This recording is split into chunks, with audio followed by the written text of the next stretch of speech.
안녕하세요. 이번 영상에서는 HLB와 HLB 그룹주에 대해서 분석해 보도록 할 텐데요. 영상 본격적으로 시작하기 전에 좋아요, 구독, 알림 설정까지 해주시면 감사하겠습니다.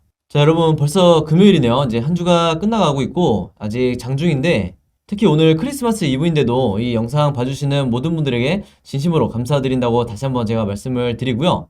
오늘 어떤 이 선물과도 같은 슈팅이 나와주지 않을까 이제 내심 기대를 해봤는데 오늘도 역시 이 기대를 저버리면서 HLB 그룹주가 이런 보시는 것처럼 거래량도 전혀 없이 전부 다 이 그룹주들이 보합권을 유지를 하고 있죠. 그래서 HLB 테라퓨틱스만 지금 2% 정도 상승이 나와주고 있는 상태고, 사실 이 최근에도 주가가 많이 빠졌기 때문에 답답한 흐름인 건 여전하다 이렇게 말씀을 드리겠습니다. 그래서 보시는 것처럼 이 HLB 제약이나 뭐 생명과학, 그다음에 넥사, HLB 테라퓨틱스까지 이제 재미없는 흐름을 보여주고 있는데, 한마디로 지금의 이 상황이 마치 이 폭풍 전야다 이렇게 느껴질 정도로 너무나 고요한 상태죠. 그래서 우리가 결국에는 이 연말, 즉 다음 주까지 이 나노코박스에 대해서 이제 승인을 기다려봐야 되는 이런 시점에 와 있는데, 일단 지금 상황 자체는 어제 이 미국 FDA에서 이 화이자의 팍스로비드에 대해서 승인을 해줬죠. 그래서 어느 정도 이 악재도 소멸이 된 상태다. 물론 이 화이자 같은 경우에는 우리나라 이 식약처에서 예상보다 빠르게 이 국내에서도 긴급 사용 승인을 할 거라는 이런 이제 보도들이 나오고 있으면서 추가적인 악재가 기다리고 있지만, 우리가 갖고 있는 이 나노코박스에 대한 이 재료 자체가 워낙 강하다 보니까 충분히 여기에 대한 추가적인 악재를 상쇄시킬 수 있는 이런 모멘텀에 지금 와 있다 이렇게 보시면 되겠습니다. 자, 그렇기 때문에 어제 이 HLB 그룹주가 상대적으로 덜 빠진 거에 비해서 이 다른 우리나라 제약바이오 종목, 특히 이 코로나 관련주들은 이 화이자의 긴급사용 승인으로 인해서 굉장히 큰 폭으로 급락이 나왔었다 이렇게 말씀을 드리겠고, 그만큼 이 HLB 그룹주가 충분히 바닥권까지 와 있다는 거죠. 그래서 어떻게 하다 보니까 서론이 좀 길어졌는데 바로 본론으로 들어가서 오늘 굉장히 중요한 내용들을 말씀을 드릴게요. 그래서 오늘은 가급적이면 이 영상을 끝까지 봐주시면 감사하겠고요. 자, 일단은 여러분들이 오늘 이 나노코박스에 대한 국내 언론사들을 이제 찾아보셔도 특별한 어떤 이슈가 없으실 거다 이렇게 미리 말씀을 드리고, 바로 이 내용에 대해서 설명을 드리도록 할게요.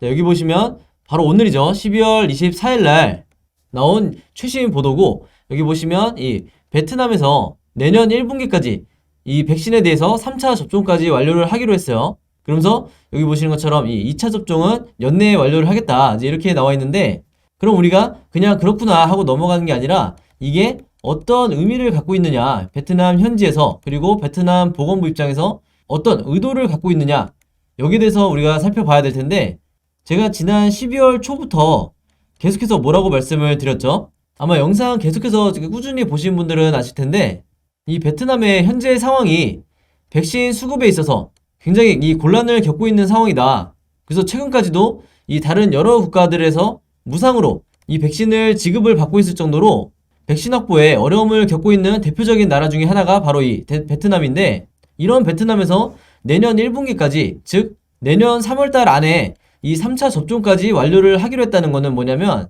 바로 이 베트남 정부에서 자국 백신에 대한 계획을 이미 갖고 있고 자국 백신을 확보할 수 있다는, 여기에 대한 플랜이 이미 기정사실이라는 거죠. 그게 아니라고 한다면 사실 이 3차 접종까지 이렇게 빠른 시일 내에 내년 1분기까지 절대 완료를 할 수가 없다. 왜냐면 바로 이 최근까지도 베트남 이 현지에서 2차 접종까지 완료한 사람의 비율이 전체 인구의 60%에 불과하기 때문에, 지금까지 2차 접종까지도 이제 버거웠던 이런 베트남에서 3차 접종까지 완료를 하겠다는 거는 우리가 어떤 방향으로 생각을 해봐도 이 나노코박스에 대한 확보를 하겠다, 이런 시그널이라고 볼 수가 있는 거죠. 그래서 여기에 대해서 제가 단순하게 추측을 하는 게 아니라 제가 확보한 이 자료를 통해서 여러분들에게 이미 전부 다 공유를 해드린 상태고, 그동안 이 문자를 통해서 제가 개인적으로 보내드렸던 이 문자를 통해서 이 자료 받아보신 분들은 앞으로는 이 제 방송 보실 때 이 자료를 옆에다 놓고 같이 대조하면서 보시면 훨씬 더 이해가 빠르실 거다 이렇게 말씀을 드리겠습니다. 그래서 제가 항상 말씀드리지만 이 자료를 이 국내에 있는 세력들도 똑같은 루트를 통해서 가지고 있기 때문에 아마 받아보신 분들은 아시겠지만, 이래서 이제 우리나라 시장이 이 정보의 불균형이 있을 수밖에 없구나 이렇게 다시 한번 느끼셨을 거고, 이 부분에 대해서는 제가 누누이 강조를 해왔기 때문에 더 이상 설명드리지는 않도록 할게요. 자, 그래서 계속해서 설명을 해드리면, 일단은 이 3차 접종에 대한 내용 자체도 중요하지만 제가 오늘 이 기사에 대해서 분석해드리는 이유가 뭐냐면 가장 큰 게 바로 이 아래쪽에 있어요. 아스트라제네카에서 이 자사 백신의 3회 접종, 즉 오미크론 변이에 대해서 효과적이라는 이 연구 결과를 발표를 했는데 이 소식이 이제 베트남 현지 안에서도 이제 퍼지고 있는 상황이죠. 근데 이게 왜 중요하냐? 갑자기 이 나노코박스를 얘기를 해야지 아스트라제네카를 왜 얘기하냐 이렇게 생각하실 수 있는데 여기에 대해서 제가 말씀을 드리면 아마 많은 분들이 최근까지 이 미국에서 나온 언론 보도를 보셨을 거예요. 대표적인 게 뭐가 있냐면 제가 바로 이전 영상에서도 말씀을 드렸었는데 화이자와 모더나를 제외한 즉 이 mRNA를 기반으로 한 이 백신들을 제외하고는 다른 방식으로 제작한 이 백신들이 오미크론에 효과가 없다. 이런 내용들을 이 미국의 대표적인 이 뉴욕타임즈를 포함해서 여러 언론 매체들에서 이런 비슷한 내용들을 보도를 하고 있었죠. 즉 한마디로 뭐냐면 이 mRNA를 제외한 뭐 바이러스 벡터 방식이라든지 아니면 우리의 이 나노코박스 같은 단백질 재조합 백신이라든지 이런 백신들이 오미크론에 효능이 없다는 이런 보도를 해왔는데 제가 항상 이때마다 뭐라고 말씀드렸죠? 여기서 보도하는 내용이 이 초기 연구 결과이기 때문에 이게 확실하게 우리가 아직까지 단정 지을 수는 없는 상태다. 이렇게 계속해서 말씀을 드려왔죠. 자, 그래서 여기에 대한 이 후속 기사들이 이제 나오고 있는 건데 여기서 보시는 것처럼 아스트라제네카도 오미크론에 효과적이라고 보도가 이제 연구 결과가 나오고 있고 추가적으로 말씀을 드리면 자, 이것도 바로 어제 이제 뉴스가 나온 건데 이 노바백스 백신 같은 경우에도 2회 접종 이후에 오미크론에 이 면역 반응이 있다. 즉 오미크론에 효능이 있다. 보호 효과가 있다. 자, 이런 연구 결과가 계속해서 나오고 있다.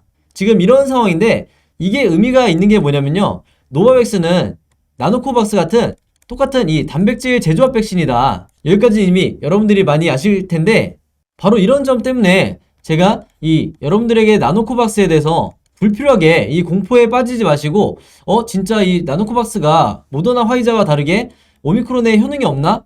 그래서 승인을 받더라도 이 주가가 상승할 이유가 사라지나? 이렇게 많이 생각을 하실 텐데 절대 이런 공포에 손절하지 마시라고 말씀을 드렸죠.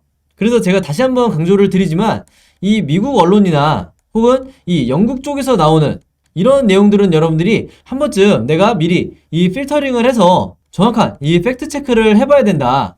왜냐면 이 특히 미국 같은 경우에는 이 화이자나 모더나도 마찬가지지만 어떤 식으로든 이 자본주의에 서로 연결고리가 있기 때문에 얼마든지 이 나중에 말이 바뀔 수 있을 만한 이런 보도 내용들을 발표하는 경우가 종종 있다. 이렇게 다시 한번 말씀을 드리겠고 바로 어제 이 화이자의 팍스로비드를 승인할 때도 마찬가지로 이 화이자를 제외한 그리고 이 머크사의 경구용 치료제를 제외한 다른 이 여러 치료제들은 효과가 없다. 오미크론에 효과가 없다. 특히 이 항체 치료제는 더더욱이 효과가 없다는 이런 보도들을 계속해서 쏟아내는 이유가 바로 이 화이자와 머크를 살리려는 이런 의도도 분명히 깔려있다. 이렇게 말씀을 드리겠습니다.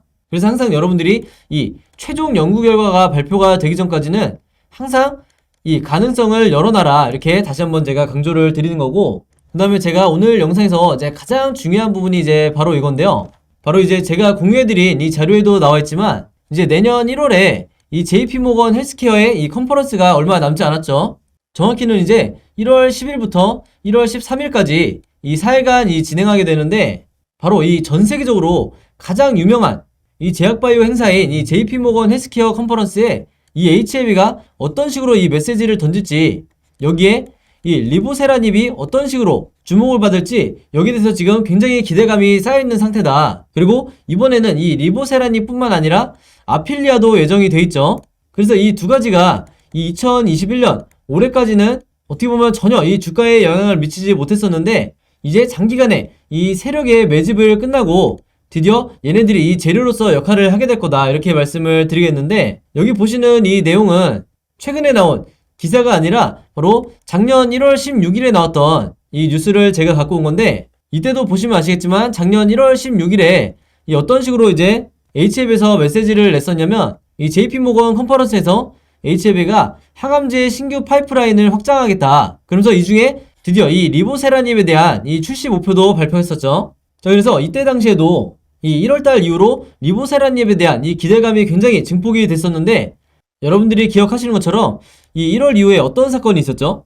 바로 이 종식으로 가던 이 코로나가 예기치 않게 이 델타 변이가 출현을 하면서 종식될 것 같던 이 코로나 사태가 다시 이 확진자가 급증을 하기 시작했다. 그러면서 이 HLB 입장에서도 이 리보세라닙에 대한 이 추가적인 진행을 잠정 이 보류를 하고 다시 이 델타 변이와 이 코로나에 대한 이 대응에 대해서 이제 준비를 했었는데, 여기에 이 나노코박스를 포함해서 나노코박스를 유통하기 위한 G3BNT 인수까지 이런 여러 이제 인수합병이라든지 사업 확장에 대한 이런 부분들 때문에 리보세라닙이 어떻게 보면 후순위로 밀릴 수밖에 없었다. 그래서 이 부분은 HLB 측에서도 공식적으로 밝힌 내용이고, 그렇기 때문에 이제는 이 2021년을 지나서 다시 한번 이 리보세라닙과 아필리아가 2022년도에 주목을 받으면서 주가를 상승시킬 수 있는 이런 상승 모멘텀이 왔다는 거죠. 그래서 제가 어제 영상까지 보시고 이제 저한테 개인적으로 문자 보내주신 분들에게는 오늘 말씀드린 이 리보세라닙과 아필리아 그리고 이 나노코박스까지 해서 앞으로 이 내년 이후에 어떤 일정으로 이 호재성 이슈가 터질지 제가 전부 다 정리를 해서 보내드렸죠. 그러면서 특히 이 자료가 이 세력도 동일하게 갖고 있는 자료이기 때문에 제가 여러분들이 내년 이후에 주가가 등락을 거듭할 때 이 날짜와 대입해서 보시면 어떤 식으로 움직이는지 파악하시는 게 굉장히 수월할 거다, 이렇게 말씀을 드렸는데, 만약에 오늘 영상 처음 보시는 분이 있다고 하면 이전과 똑같이 제 번호로 010-5826-4556 제 번호로 숫자 7이라고만 제가 알아볼 수 있게 간단하게만 적어주시면 제가 문자 보내주신 모든 분들에게 이 관련 내용들, 그리고 제가 지난 11월부터 12월까지 취합한 이 모든 정보들 제가 전부 다 여러분들에게 공유해드리도록 하겠습니다. 당연히 문자이기 때문에 여러분들이 저에게 보내실 때도 무료고 제가 다시 답장 드릴 때도 무료인 거 아시죠? 그래서 저는 항상 어떤 생각이냐면, 우리나라에서 특히 이 정보의 불균형이 심한 이 우리나라 주식시장에서 더 이상 이 세력들만 이런 고급 정보를 갖고 있어서는 절대로 안 된다.